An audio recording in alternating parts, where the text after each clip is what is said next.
Hey guys, John coming to you from Evolve Custom Rod Shops, showing you some stuff on spiral wrapping a rod or an acid wrap, or there's another name for it. I think it's can't remember the name of it. The circle will represent the rod blank. The one I'm building now, I'm doing one guide at 0 degrees. I'm doing one guide at 60 degrees. One guide at 120 degrees and one guide at 180 degrees. I found this works fine. If I had a little bit longer rod blank, I might do it a little differently. Another way you could do this is one at 0 degrees, one at 90 degrees, and one at 180 degrees.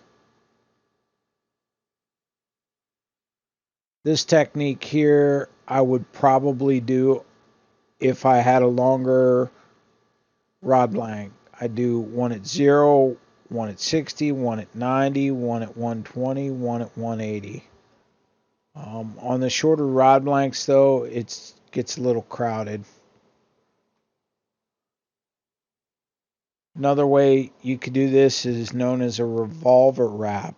It's where you actually go towards one side and then go back the way you started and wrap down to the underside of the rod. I don't see the point of this, but people do say you get better casting performance out of this. But I'll be honest with you, I don't think I will be casting most rods I acid wrap. Usually it's going to be used for jigging or heavier loads. There are some rod builders I've seen actually do one at 0 degrees, one at 120, or between 90 and 120, and then one at 180. I've done this before. I started at about 60 degrees, went to 120, and then circled to 180. Seems to work fine. Don't have any issues. Do your homework on this. The big benefit is, you'll develop your own technique on this. I'm going to prepare the rod blank by putting the rod tip top on. I'll just scuff the end with some Scotch-Brite and glue it on as normal. Couple words about acid wrapping. Casting is not really affected. If you have a good rod blank to begin with, you really shouldn't have any problem with casting. The things that really hurt casting, I believe, are using the wrong amount of rate with the wrong amount rod blank. So if you're using a 1 ounce lure on an ultralight, it's not going to cast very well. Meanwhile, if you use a 1 ounce lure on a heavy rod, it's going to cast great, regardless of how the guides are laid out, unless there aren't enough guides or there's drag somewhere in there via hitting the rod blank. I just gave you a bunch of descriptions on angles and stuff like that. That's a flexible thing. It doesn't have to be exact. You can go to 65 degrees if you like the way the line lies better. I do that all the time. It's more about what the line's doing in comparison to the bend of the rod, because if the rod's going to bend a certain way, and if you put it at 120 degrees and the line's not happy there, I'm going to move the guide until I'm happy with the line. Here we go. We're getting the tip top finished up. Make sure it's nice and straight and lined up. Now, remember, this is a casting rod, so it's going to be pointed down. So don't put it on right side up like you normally would when you do a conventional wrap on a casting rod.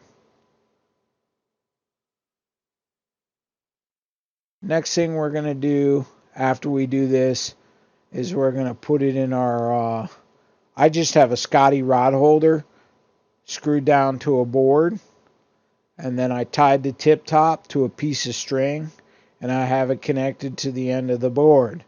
This puts a nice bend on the blank, lets me know the action of the blank, lets me know where I'm going to lay my guides out. And I can almost look at the blank and tell you where to put your guides. The benefit of doing it this way is,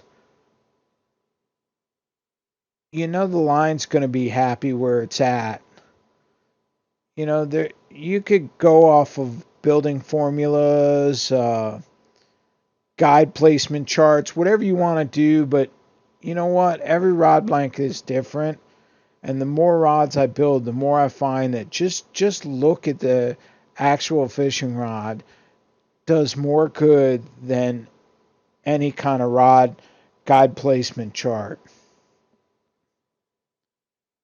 So now that I have the bend in the rod, I'm going to get my China marker. You can use tape, you can use whatever you want. You're going to start at the tip top. And I'm just going to say, oh, that looks good. I'm going to say, put one here. That looks good. Right about there. That looks about right. This is not an exact science. I'm just getting ideas on where I'm going to put the guide placements. This is my starting line.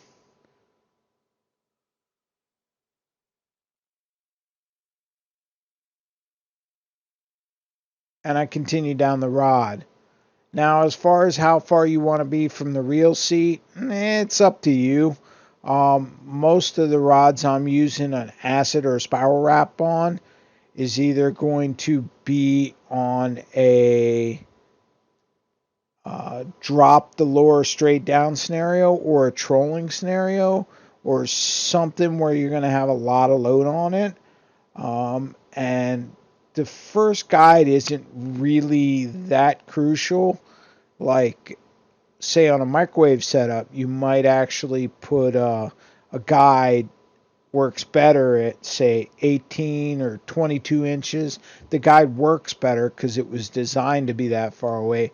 But in this kind of scenario, it's not going to make that much of a difference. So what I'm doing is I'm checking my rough measurements from before, and I might make some adjustments to this. Remember, the rod blank is tapered. Your measurements should get larger as you get towards the butt. That's just by design. That's the way the rods bend. Faster action blanks, you're going to have more guides towards the tip than you will towards the butt. More parabolic blanks, you're going to have more evenly spaced guides. This one actually works out as almost more evenly spaced. And that's partially because it's spiral wrapped and acid wrapped, but also because of a slow jig blank is more parabolic. Once I got my guides laid out and I got my measurements together, I'm just going to look at the rod and I'm going to watch and pretend like the line's on there. Okay, I've already got my reel seat mounted. I got my grips mounted. I just want to look through and see which way that line's going. From here, I'm going to take that off, take my little tie down point off, and I'm going to tape all the guides on. As you can see now, I got all the guides taped on. That way I can actually visualize the layout with the guides. I got it tied down again. At this point, I might put a bait caster or something simple in there just to run some line through it. Make sure I need to make any adjustments. And actually on this one I did.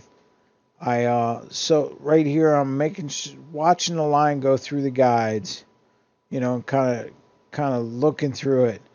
When I came back to the back side of the rod, I didn't really like the spacing where the spiral wrap was, where the acid wrap was.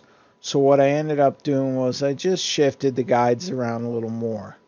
Now that I got everything on, it's locked down. I'm putting a reel on there. I got everything wrapped. This is where I'm going to make adjustments to all the spiral wrap guides as far as between the different degrees, the 0, 60, 120, 180, wherever you're doing that, because this is where I want to see the way that line goes through those guides. That's very, very, very important. If you hit the rod blank, it's not going to work out real well for you. It's also not good for the blank or the line, in my opinion. Guys, I hope you found this video useful. Please feel free to share it, like the video, and subscribe to my channel. Thanks for watching.